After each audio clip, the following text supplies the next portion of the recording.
So we have a fairly packed agenda, and I'm just glad that you're here. So welcome again to Coffee with Common Cause. I'm Catherine Trisser, and why don't we get started? Catherine, I'm just going to mute everyone and then you can unmute. Do you think there's anything better than muting your own boss? Do you think that that has to be a little bit of fun? So the way that we worked out this agenda, at first I was like, okay, this is kind of a lot. But the way to think about this agenda is, first of all, we'll talk about federal elections and we'll talk about kind of federal overreach, authoritarianism. We'll take a look back at, Watergate, and certainly J.D. Vance did that trip to Nixon's presidential library. Then we're going to talk about JobsOhio, and you might be like, "What? That's an odd transition." But the reason we're transitioning to JobsOhio is I did an op-ed that was in the Toledo Blade on July 5th, and this is an op-ed that was somewhat in response to the last one that Janine Midgen Ostrander and Perry Sabity did. And so I thought I'd kind of show that to you, talk to you about how that all came about. Then we're going to talk about the things that are happening surrounding due process. So this is everything from the Justice in Motion tour in the Midwest, to thinking about, well, what are we going to do about Blanche's AG? You remember yesterday, they began those hearings. We'll have a good update on elections and ways to get engaged in election protection. We have this coming weekend is the Good Trouble Weekend of Action. And so we'll talk about that. Mia will tell you about an event that's on Friday that is virtual. And then I'll cover some, upcoming events. And with that, I'm going to move us. I always like to include a few pictures just so you have a sense of like what we've been up to. So these are pictures from Comfest, which is the community festival in Columbus in Goodale Park, and the Doodah Parade, which also wraps around Doodah Park. Goodale Park, there we go. Also wraps around Goodale Park. And, we did talks about kind of elections, some of the challenges. I did a money and politics discussion as well. And everything, of course, is always still connected back to gerrymandering because just because you get unfair district lines, you get unfair elections, and you get really bad public policy. And then I'm going to hand it over to Mia. Very good. Thank you so much. Good morning, everybody. Um, yeah, this is kind of the hard slide to start out with. Well, we had the little happy slide of us doing voter registration and doing talks at festivals, but I think it is important for us to realize that a lot of the sky is falling things that we predicted and were afraid of happening at the beginning of this administration or at the beginning of the first Trump administration are really beginning to actually happen. And it's hard to kind of see them in real time and be able to react appropriately. But just to give some examples, in June, the postmaster, USPS postmaster, testified about rulemaking for mail-in voting across the country. We had on July 7th the DOJ warning election officials that they could be criminally charged over non-citizen voters, which of course none of them want there to be non-citizen voters. If that ever happened, it would be an accident. July 9th was a big one when Trump fired the election, two members of the Election Assistance Commission and encouraged another um, to quit. And we'll talk more about that in a minute. He wouldn't sign the bipartisan housing bill because he wants the SAVE Act. And then we have a threatened issue tonight that President Trump is supposed to address the nation. I think it's going to be covered on some news channels.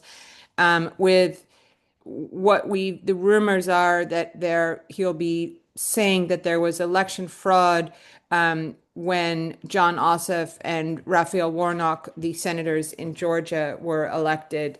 They took those ballots from they seized the ballots from Georgia. So we will hear that tonight. Um, of course, the courts are continuing to fight back against a lot of this, and there have been some good rulings, including the federal use of the SAVE, which is a database system for voter investigation and more. So there have been some good things. Now, a little bit more about the Election Assistance Commission. This was a commission that was established in 2000, and they just like the name says, they assist with elections. They help distribute federal funds, maintain mail voter registration forms, and they test and certify voting systems and offer guidance to elections officials. So, and I think this is important because we know that this Supreme Court has been enabling Donald Trump, but this is a really specific example where, Trump wanted to be able to fire the heads of commissions, of federal commissions, and the court basically gave him permission to do that, with the exception of the Federal Reserve. So once he had that green light, he went ahead and he fired the heads of the Election Assistance Commission. Now, I did include this article at the bottom here because it does explain more about how the commission runs and how it actually can and will still operate to distribute funds and do some of these other things, even in the absence of having sitting commissioners. So that is important to note. But, when you see the president firing the heads of the Election Assistance Commission, you can have no doubt in your mind that he's trying to mess with our elections. I mean, there's a straight line between those two things. And now back over to Catherine for some memories about when this happened in the past. So, JD Vance took a trip in late June, took a trip off to the Presidential Library of Nixon. And when he was there, he said if Watergate happened tomorrow, it wouldn't be a 12-hour news story.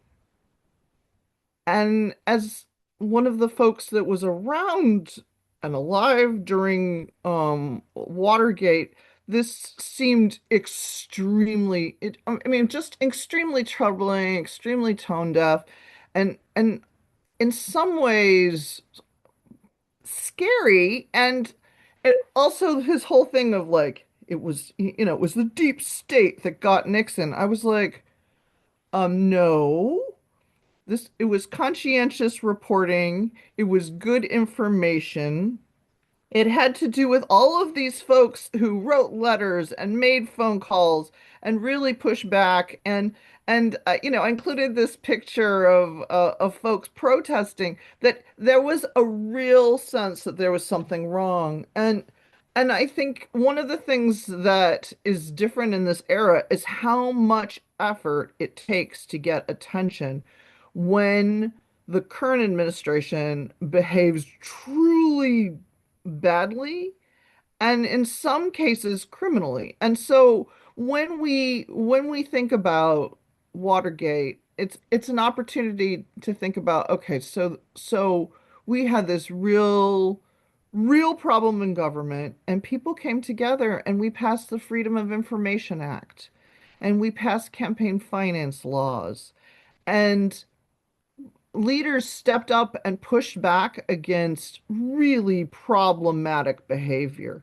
And as Sue was saying, it was the Republican senators who went to Nixon and said, resign or we'll impeach you. And so this time should be a model.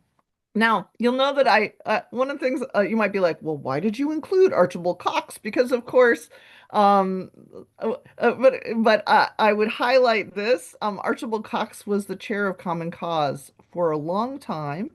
And he was around during that time period that was focused on all of the things that we could do to implement voter rights, more transparency in government, more accountability. He was really focused on John Green's idea,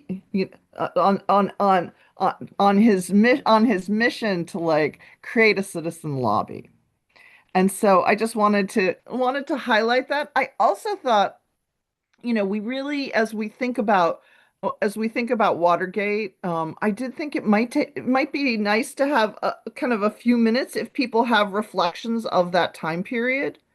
If anybody wanted to add any thoughts about Watergate or that time period? Well, we never thought we would look back and say it was the good old days.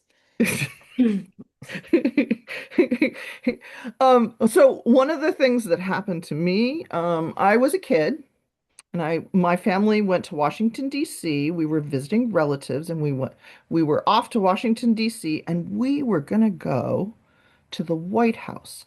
And I was super excited about going to the White House. But they ended up canceling the tour because of the President of the United States resigned. And I've often thought that was the moment that I was like, oh, whoa, wait a second. That was the moment that I really thought, oh, wow, okay, what exactly is going on? And I know that my parents were paying really close attention, but it had not permeated. And I've often thought that was the beginning of my thinking, okay, well, this is government doesn't always work, and this is what you do when it doesn't work. Mia, anything you wanted to add? No. All I, right, anybody this is else? yeah, this is Peter. I would just like to add that what you said was that the Republican senators convinced Nixon that it was time to go, and how different that is today, where he has a unanimous chorus of supporters. Mhm. Doesn't matter what is Well, done, who is proposed for appointment, wars are started, and he has unanimous support. Mhm. and all of the people that, I mean, John Dean was the one that started the telling the truth about what was actually happening. And he was a person that worked for Nixon. So it was people inside the system that saw that things were not going Mhm. legally, were not going the way they should be going. And they came forward and told on him. Mhm. Myra? Yeah, I would just like to add to what has already been said. There was just a different level of integrity and looking at what is right versus, um, I think in this administration, you see more of a more selfish versus serving the people. 1,000 times 1,000. I mean, just the, I think JD Vance, when he says, it would be a 12-hour news cycle, and he said the idea that this could bring down a presidency is absurd. That sums it up. It's like he doesn't, that you can break the Constitution and you can be completely corrupt, and we honestly couldn't care less. uh, you know, I think some of the most power, I don't know where it was. I read a kind of long, long statement from somebody, like I think a former House member in Texas who was leaving the Republican Party and listing why, and it had to do with the fealty to Donald Trump and the things that people were willing to abandon their integrity and, the kind of open corruption. And it was those kinds of statements from people who are willing to say, okay, look, this has gone far enough, are very powerful. And this is a very powerful, I find this, when I think about Jimmy Carter, selling his farm, and these, the things that people did in order to in order to be, beyond the suspicion of doubt of any self-dealing. And where we're at now, um, is amazing. I mean, we could fill this entire presentation with examples of Donald Trump's self-dealing and um, uh, some company that wants to get some license, giving him $100 million donation. I mean, these things just don't end. So, Well, and I just wanted to comment. Oh, go for it. yeah. I just wanted to comment that um, not only um, that the Nixon thing happened and all that stuff, but unfortunately, not only has the political environment changed tremendously, but our social fabric has changed tremendously. And with our current social fabric, I don't know how to unite people, enough people for long enough, because everybody's into the next little blurb. And it's such a struggle. I talk to people quite frequently. Um, I always find that when I bump up to somebody I don't know, they all of a sudden I find myself in a conversation. I don't know how that happens, but it does.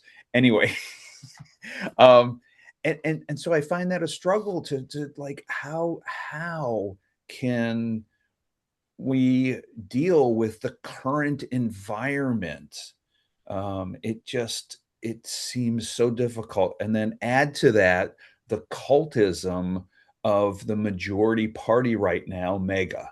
They are mhm. it's it's so much more than just a political stance. It's a cult. Yeah, And so you add those two things together, and we are fighting a battle that we have never seen before, at least very not in my true. lifetime. Thank you. All right, Catherine. Well, the only thing that I wanted to highlight, Mia did, which is, can you imagine leaving? And I realize $113 per month is not, in Truman's era is not the same as this era, but I do think that just that I think is astonishing. And then, like Mia talked about with Jimmy Carter, finding out because he placed it in this blind trust, it had to be sold. You know, $2.2 billion. $2.2 billion. And with that, I will hand it off. Oh, it's still me. Okay, so this is just to remind you all that a judge voided Trump's settlement with the IRS. I think the important part about this is, of course, the judge really calling out that the president of the United States can't basically sue the government. And then because he's responsible for the DOJ, and certainly the DOJ is not independent, it is real self-dealing.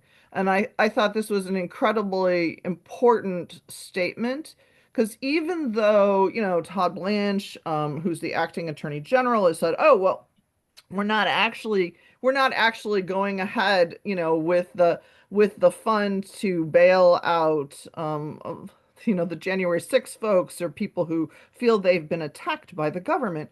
That this was incredibly important because it nullified this agreement over basically giving Trump all this, this not having to face consequences for himself, his businesses, his sons over any of the tax returns from the past. And so this was incredibly important. I With that, I will And now hand it off to and Mia. it was Common Cause was national, not Ohio was one of the parties that was involved in this lawsuit. So, all right, I think we're over to Kelly. Yeah, and we, definitely see how it trickles down into states. We know that Ohio's gone through it from our rash and really chaotic choices that lawmakers are making, people in powerful positions like the Secretary of State's office are making to complicate voting in elections and to, further restrict it and even preemptively. And so we saw in March that Senate Bill 293 took over. That took effect. That eliminated Ohio's 4-day post-election window for the absentee ballots. And it also had a lot of behind the scenes frequent automated citizenship checks. And so a lot of these issues at a national level were still playing out in the courts. And we know that on June 29th, Supreme Court actually upheld the Watson versus the RNC case where they decided in a 5-4 decision that federal statutes don't require mail-in ballots to be arriving by election day. But here we are in Ohio moving forward with that further restriction impacting all voters that decide to use that as a voting method. We know in early June that top officials from Ohio met with top officials from the federal government, including the U.S. Attorney General, the FBI Director, DOJ attorneys, Secretary of State here in Ohio, and Ohio's Attorney General to get to get together in an unprecedented way to look at large-scale fraud. And so it's a state-federal partnership and a whole-of-government approach, and looking at healthcare and all the other ways. And we know that there are already 20-year partnerships that Secretary LaRose entered into for voting or for information for citizenship checks on federal databases. And so, while some of the I don't know that while some of the tactics are similar in terms of trying to gain the power, the amount of access to data and technology and AI and all of the advancements there are really compounding a lot of these issues.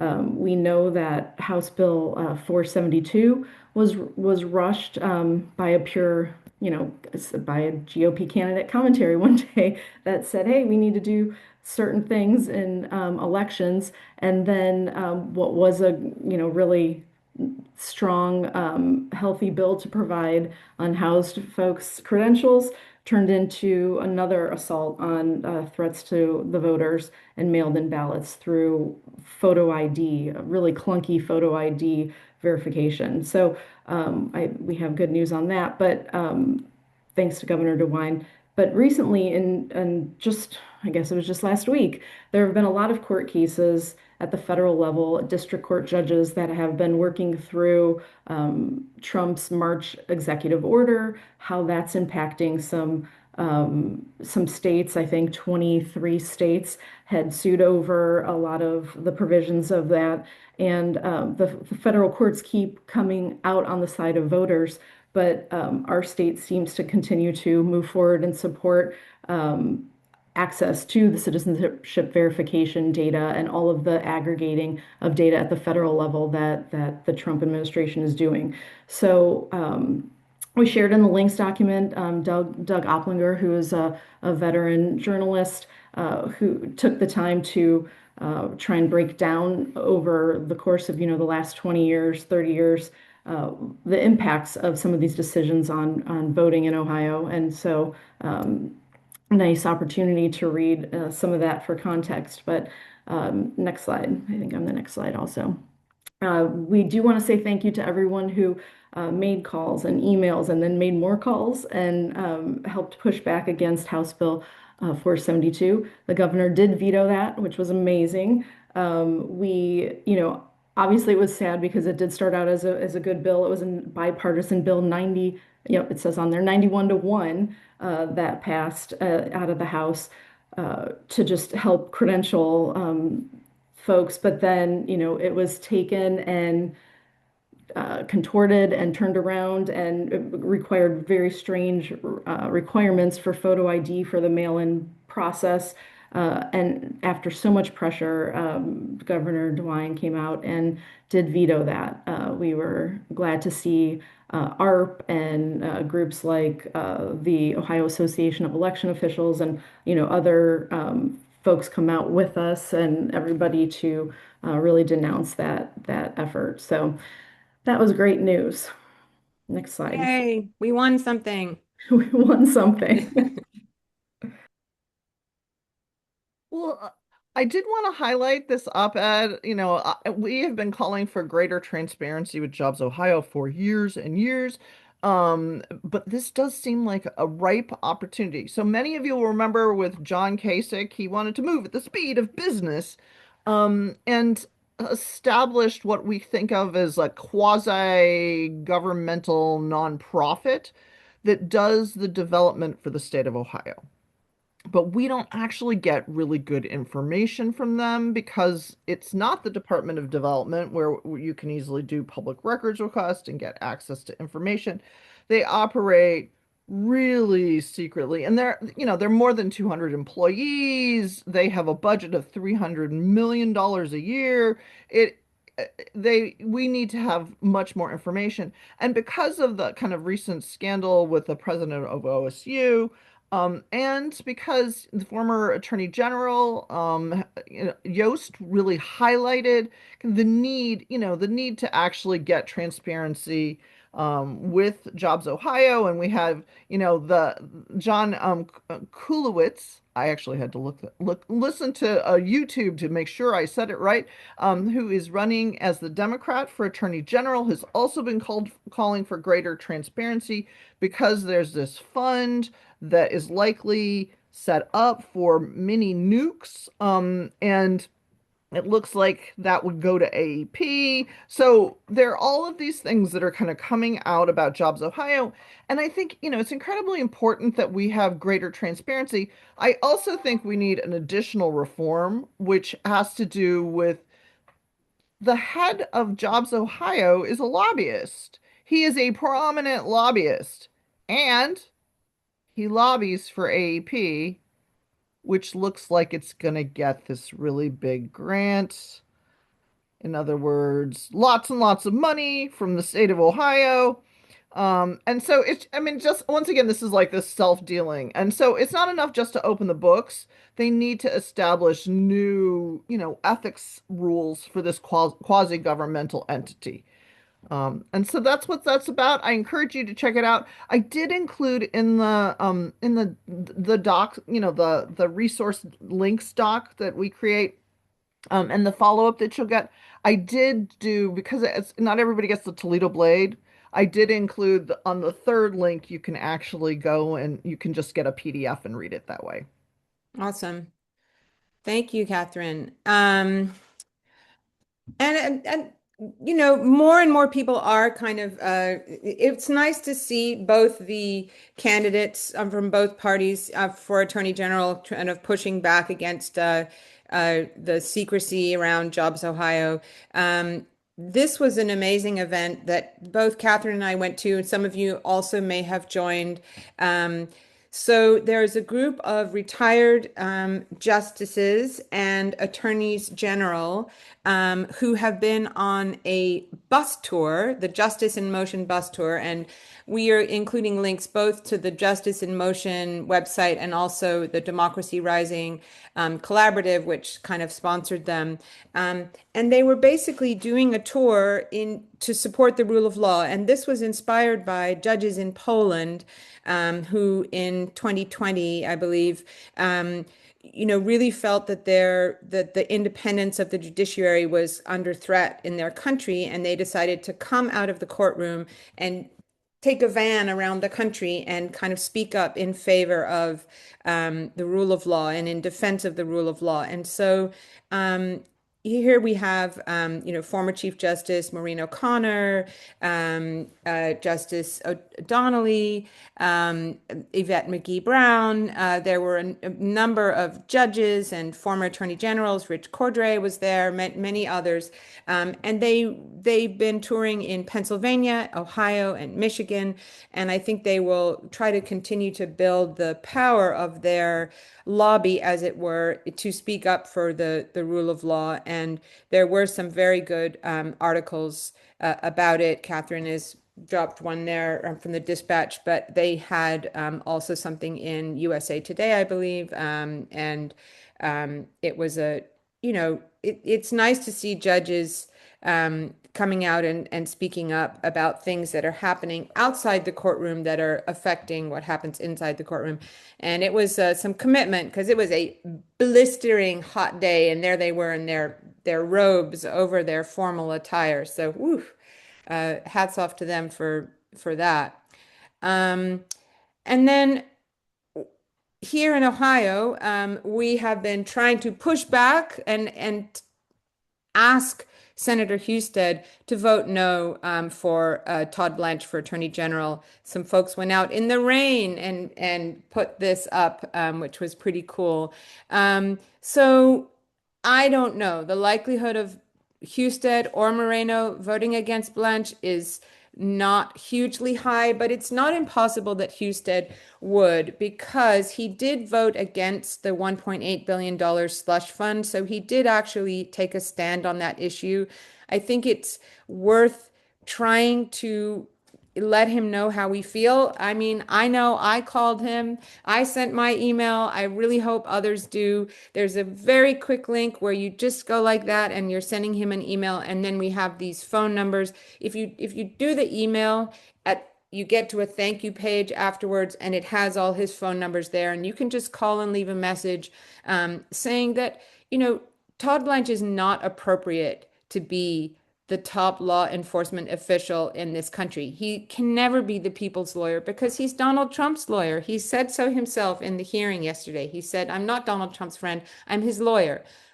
I mean, I was his lawyer, which was kind of a Freudian slip. And some senators, I think it's front page of the New York Times today is that this is still in the balance whether or not he will be approved, whether the Senate Judiciary Committee will vote to send him on to the full Senate. So it's worth a try. We hope we can win this one because this is not an appropriate person to be Attorney General. Kelly? It's me. Yeah, and so, we all are thinking, and probably often, what's it going to take, right? What's it going to take today to make sure we can hold on to democracy and hold up our elections? And we know it's still, fast forward many years, it's still about good reporting. It's still about truthful information. It's still about citizen action. And so we know that maybe it's a steeper climb with technology and AI and the amount of disinformation coming from the White House. And I was on a call recently, and someone said it's like slicing salami, right? Like you have a piece of salami, but you just take little slices, hoping no one will pay attention to the small slices. But after 100 of those slices, it definitely adds up. So we are in the slicing of the salami moment, but we know that authoritarians, leaders in power who are really working to consolidate their power, work on many fronts to destabilize a democracy. And so we know it's going to take many actions of us being cohesive and working together comprehensively in community. But it is actually going to take a lot of us doing a lot of work locally in our communities with, getting to know neighbors and being involved in community groups, and the hard work that goes along with learning how to trust neighbors again, and learning how to trust the people in community. And so we know that we're working on fronts of things to organize against policies, of course, that attack our safeguards. We did this with 472. We worked to push back on Senate Bill 293.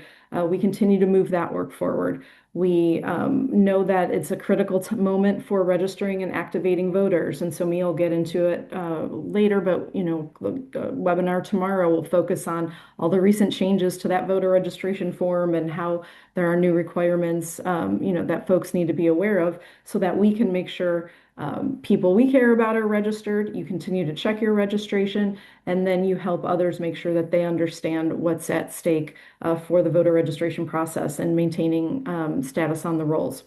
We're going to support local election officials. They are feeling it. They're feeling the pressure. We know in Ohio there's been so many law changes and so many new directives coming at them every couple months that they can barely keep up.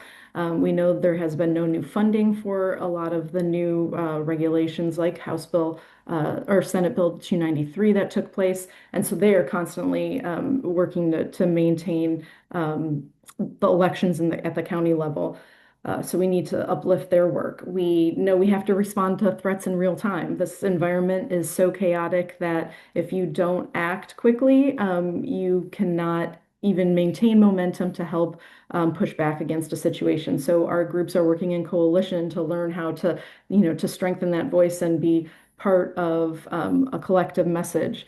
We are also obviously monitoring voting and elections administration. And so election protection, which has been around in Ohio for a dozen years, more than a dozen years at this point, is the steady path to making sure we're monitoring and helping voters, also reporting issues as they come up during the election season. What has changed, unfortunately, is that election protection previously would focus on early vote and, on election day. Now we're worried about elections throughout the year. So there is a lot of work to be done on the front end before election season also. And then obviously want to, ooh, something just flew in my face. We want to observe and amplify post-election verification. So we want to make sure that people, who complain about elections understand that there are other people watching those elections, making sure that the systems are working, the processes that our election officials are stepping through are verified and auditable. So those are some of the ways, that we're working to move forward in this moment. I think I have the next slide. Also, maybe I have a couple of slides. And so it sounds simple and you may be tired of hearing it, but we're hoping by the time people get tired of hearing it, our message is, getting out. But really it's checking your voter registration and checking, helping your friends and family check theirs. There have been significant changes. The Secretary of State is now doing routine checks against the Bureau of Motor Vehicles databases. If folks have not used the BMV in years and you maybe don't need a driver's license anymore, you are identified, you can be identified on a list and be sent information in the mail asking to, make sure that you confirm your voter registration status or submit all of your credentials again. So we're on the lookout for those types of things. We know it's incredibly important to recruit poll monitor or poll workers. And so if anyone, I know many of you on this call are probably have been poll workers in the past, and we thank you for that. Important to give back to your community in that way. And so we're, going to continue to try and recruit for that. Protectthevote.net is the way that you will want to sign up to help with election protection if you have the capacity and are able to help as a friendly face outside of polling locations during early vote weekends or on election day. The more eyes and ears on the ground that we have, the more voters we can help and the more issues we can report. And it is going to be an important important time in October and November for sure. And we're holding our first election protection welcome call on Thursday, July 30th, so in a couple weeks at 6 p.m. These are going to be just like quick 30-minute calls of this is what election protection is. If you're interested, here are all the various ways to get involved. This year we have a new area for anyone with legal experience or legal expertise that wants to help in election protection efforts. And so we'll have more coming on that. And then we also will have a whole host of opportunities and these trainings available through Ohio Voter Rights Coalition, which is our state voter rights coalition orchestrating the work. And so we're putting it all in one place so folks can check back regularly for events that are coming up. We have online events and then also in-person events throughout the regions in late August. I have 4 different places and then our summit in Columbus where you can come in person, learn about election protection, de-escalation training, how the peacekeepers operate and provide a calming presence outside of polling locations.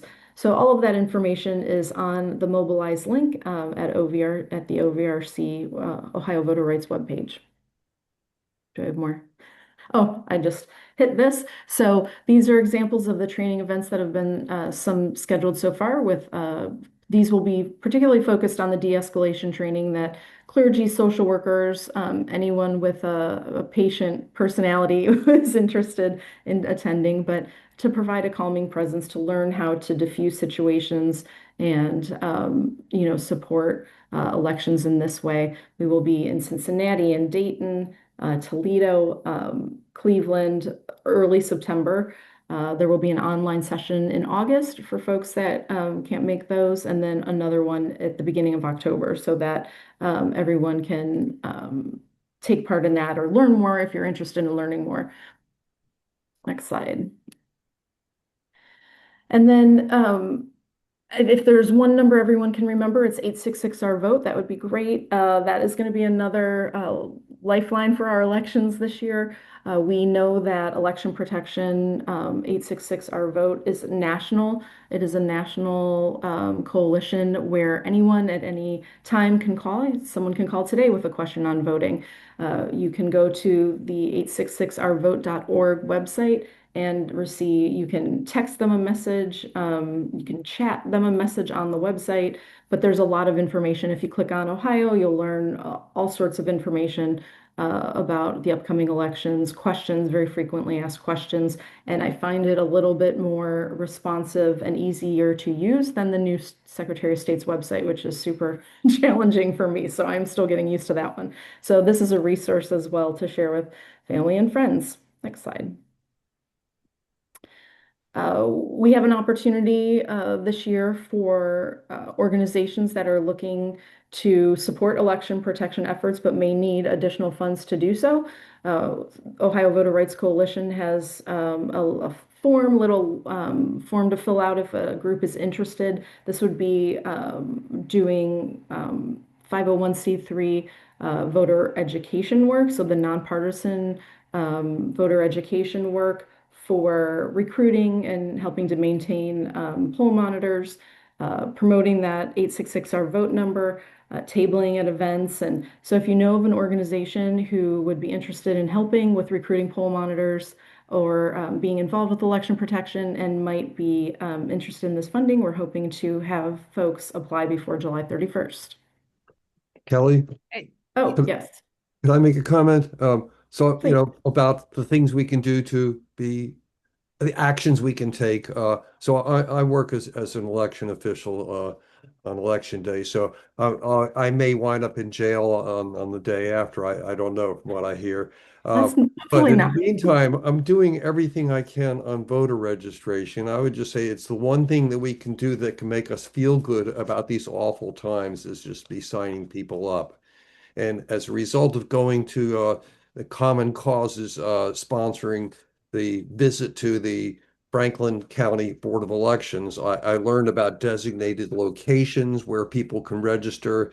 And I got the League of Women Voters to create a poster, which has been sent to, I sent it to all of the public libraries as a designated location, working through their director. It's being sent to every public library, so they will have posters telling people they can vote, they can register, and to do their absentee ballots here. So those will be posted at every public library in the state. The next one is universities and colleges throughout the state are supposed to be supporting, assisting students in registering, and I'm in the midst of contacting 50 of the state universities and colleges to and I've talked to a third of them so far, and sending this link for this poster that they can post all over their campuses. So when you talk about organizations that are doing work, let's make sure we're remembering that the League of Women Voters has a foot in the door by being totally bipartisan. That they keep squeaky clean there, and it opens a lot of doors. Thank you. That's awesome. Thanks so, thanks so much, Peter. Yeah, that's amazing. I saw a note from Anne asking about the executive order with the United States Postal Service. And yes, so last month we talked through rulemaking that had been proposed at the USPS. We know that the Postmaster General appeared before Congress and said, hey, based on this rule, if a state doesn't turn over their rolls to us, then we would not mail out ballots. So that has been, I think, thank you to those of you who had submitted public comments. I think there were over 250,000 individual comments that were received, opposing this rulemaking, and then so many attorneys and national groups and lawyers were involved in writing up lots of detail on their opinions on this rulemaking.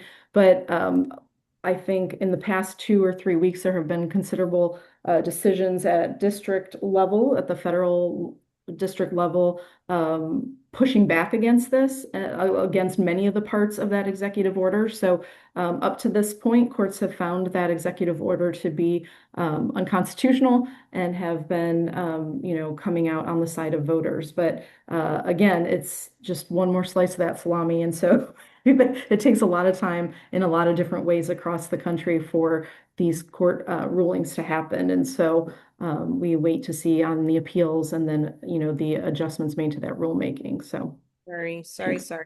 oh, I think I was good.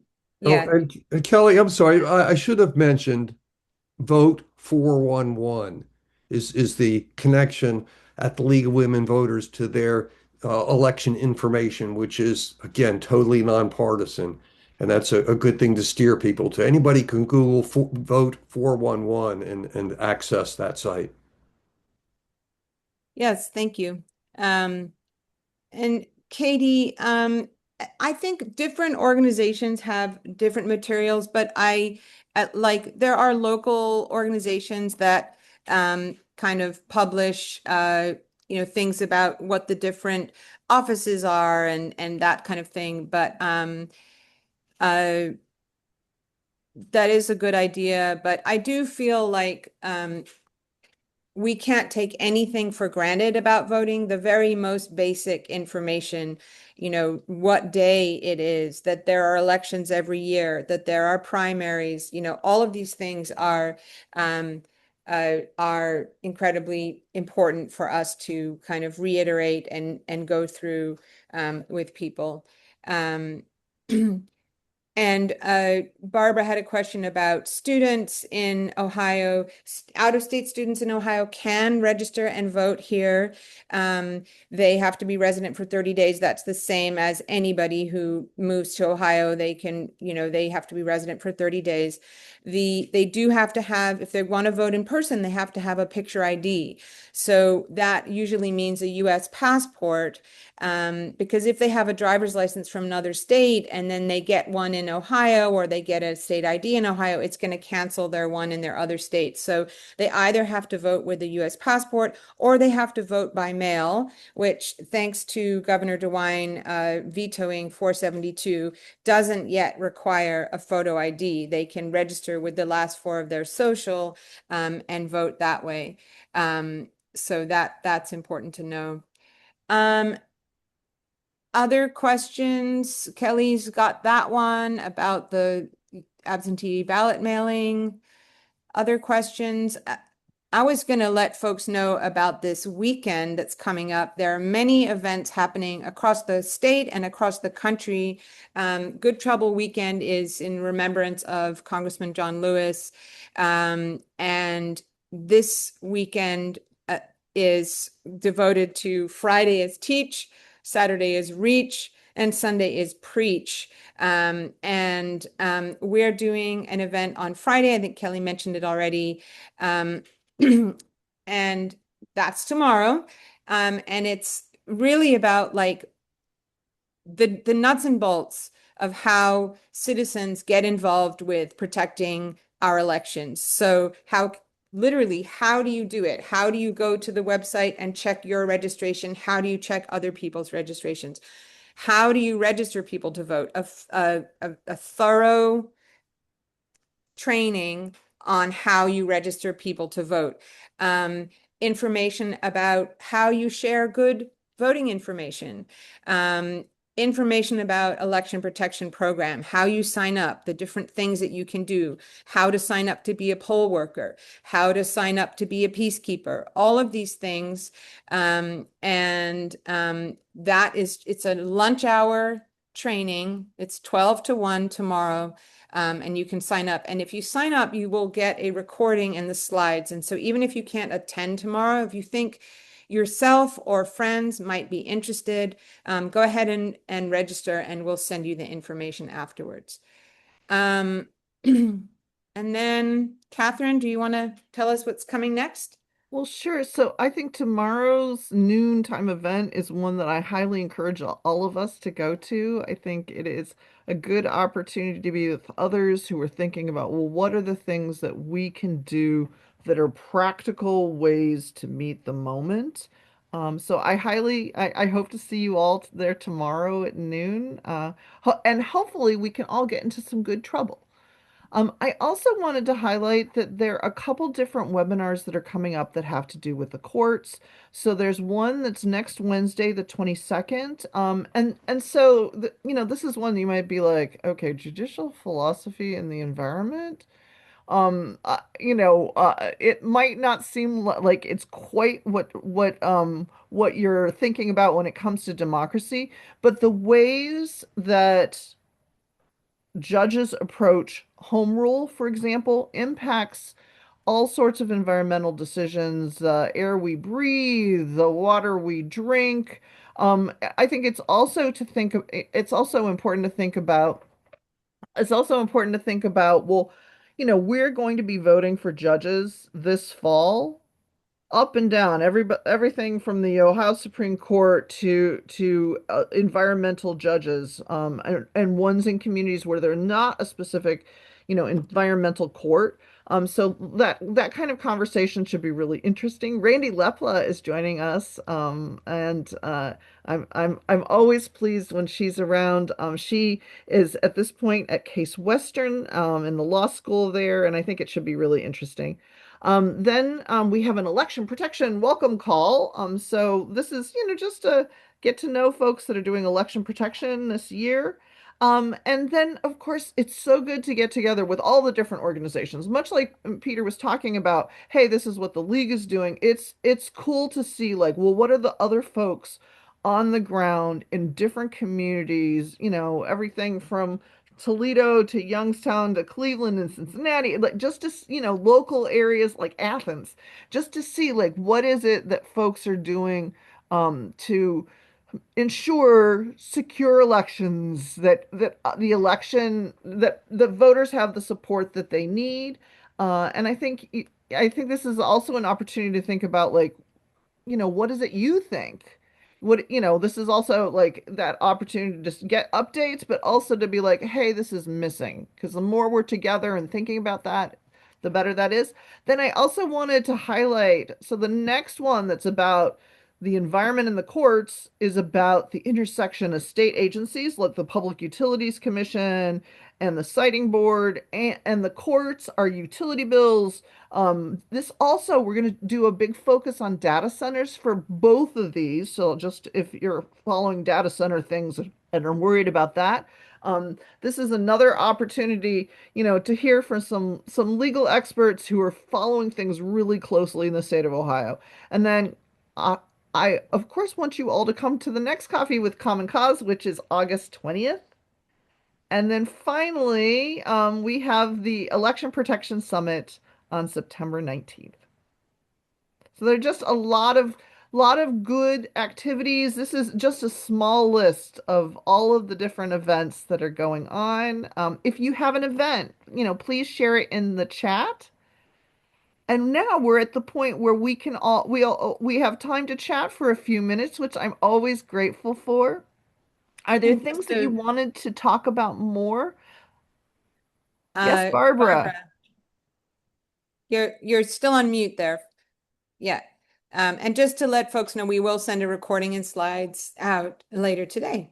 Okay, this may be sort of off topic, but I don't get the sense that people are concerned about Kroger surge pricing and the potential this has for your having to check in bricks and mortar store, check the price with a device that will enable the store to profile you. Now, I haven't heard that Kroger is profiling, but this is happening in other places, which means data collection, and that's my segue into need for more data centers.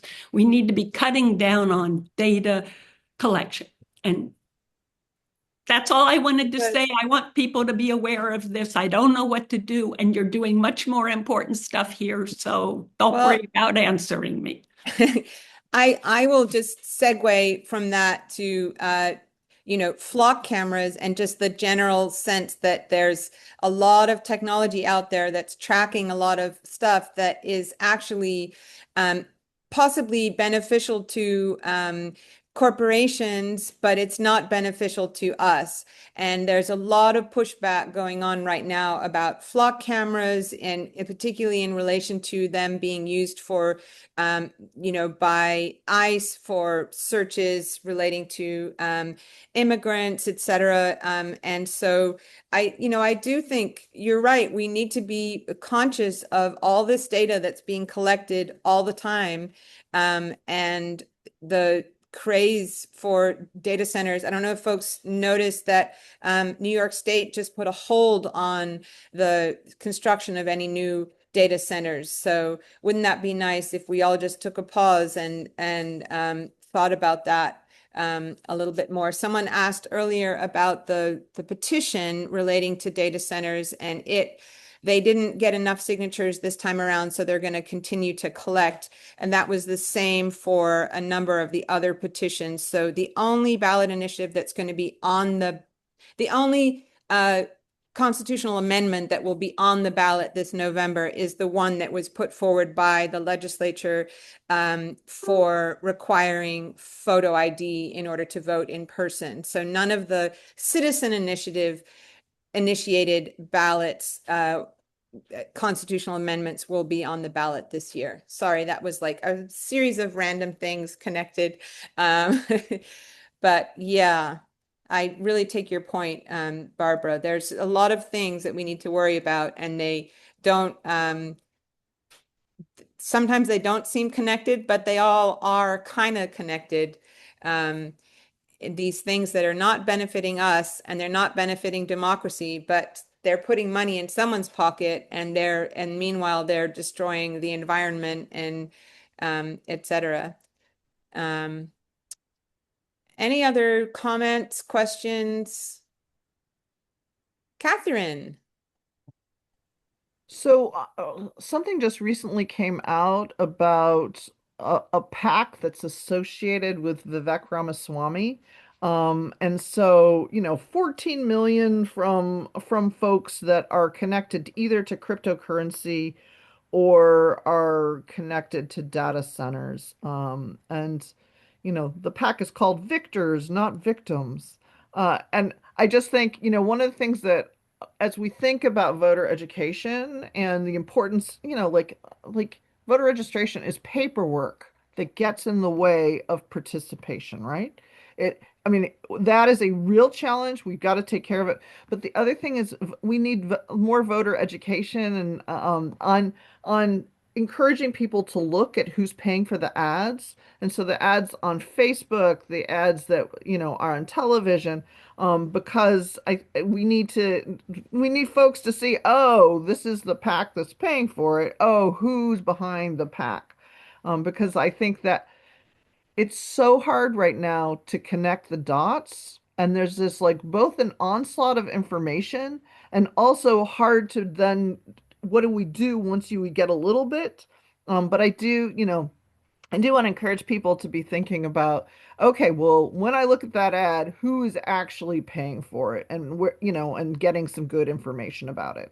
So at some point we should have a whole money in politics conversation. Yes, and thank you for putting in the John Lewis events. There are the one here that's in Cincinnati. There are some across the state. So that is wonderful. See if you can find one happening this weekend close to you, or join a virtual one. And thank you for that, Eleanor. All right. Well, we're basically at the hour. It's always good to spend time with you.